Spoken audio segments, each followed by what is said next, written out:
Okay. Sai గారు చాలా కష్టపడి మెట్టు మెట్టు ఎక్కుకుంటూ ఎదుగుతూ వచ్చిన మనిషి.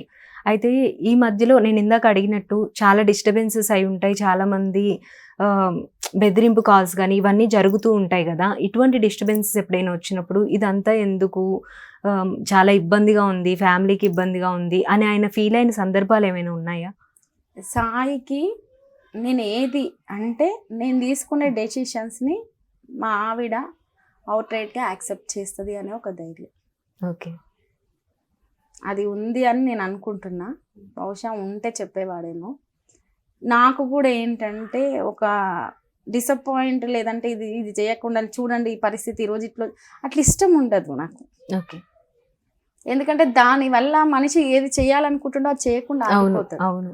కాబట్టి నేను ఏ రోజు అట్లా అనకపోయేది. ఏం కాదు, ఎంతమంది లైఫ్లో లేవు, ఇదో పెద్ద అదే, ఏం కాదులే అట్లా మాట్లాడేదాన్ని ఎప్పుడు. కానీ వేరే వాళ్ళ నుంచి అన్ని ఇప్పుడు ఎట్లుంటుంది అంటే లైఫ్ మనం ఎదుగుతుంటే మన ఇంట్లోనే ఓర్చుకోరు. అవును, ఓర్చుకోరు. ముందు ఇంట్లో వాళ్ళే ఓర్చుకోరు. కాబట్టి ప్రాబ్లం అనేది ఇంట ఉంటుంది, బయట ఉంటుంది, బయట వాళ్ళ నుంచి ఉంటుంది, అన్ని రకాలుగా ఉంటుంది. అట్లా అన్ని రకాలే ఫేస్ చేసినాం.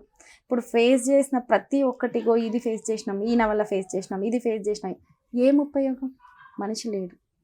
ఎవరి ఆత్మసాక్షికి వాళ్ళకి తెలుసు కదా, వాళ్ళకైతే తెలుసు కదా.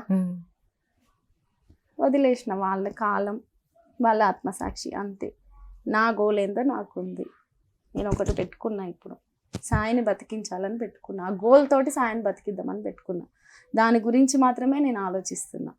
ఆ పెయిన్ పెట్టిన వాళ్ళ గురించి ఆలోచించట్లేదు, ఆ ఇన్సిడెంట్స్ గురించి కూడా నేను ఆలోచించట్లేదు. రజనీ గారు అసలు ఎప్పుడు ఆయనకి ఎటువంటి డిస్టర్బెన్స్, హెల్త్ ఇష్యూస్ కానీ పెద్దగా వచ్చింది మీరు చెప్పినట్లు ఒక కరోనా టైంలో తప్ప. ఆ రోజు అలా జరిగినప్పుడు నిజంగా ఏదైనా ప్రాబ్లం అయ్యిద్దేమో, ఇటువంటిది న్యూస్ వినాల్సి వస్తుందేమో అని మీకు ఏమైనా అనిపించిందా? అసలు నాకు అట్లా అనిపించలేదు. కాకపోతే నేను ఎంత ఫీవర్ ఉన్నా లేకపోతే ఏదున్నా మాట మాట్లాడకుండా లేకుంటే ఇట్లా చూడకుండా ఉండే సాయం చూడలేదు. ఓకే. తక్కువ పడిపోయి ఇంకా మాట లేదు. ఆ రోజు చాలా టైం మాట్లాడారన్నారు కదా, మాట్లాడుతూనే పడిపోయారా లేదంటే తర్వాత? లేదు, పడుకుందాం అనుకొని వెళ్ళి పడుకున్న తర్వాత ఒక 15 minutes తర్వాత లేచి కూర్చొని పడిపోయారు. ఓకే. సో ఎక్కువ టెన్షన్ అయ్యింది. ఏంటి అంటే అసలు ఇట్లా పడిపోవడం ఏంది, అది ఎప్పుడు చూసి ఉండము, విని కూడా ఉండము. అంతకుముందు కొన్ని ఇన్సిడెంట్స్ మనం న్యూస్లలో అక్కడిక్కడ ఉన్నా అవి మనం డిస్కషన్ చేసుకుంటాం కానీ మన లైఫ్లో మనం తెలియదు. అది గమనించలేదా, ఇది గమనించలేదు, అది మాట్లాడుకున్నంత సులభంగా ఉండదు. మనిషి కామన్ గానే ఉన్నారు అన్ని రకాలుగా. అప్పుడు వరకు సరదాగా మాట్లాడారు.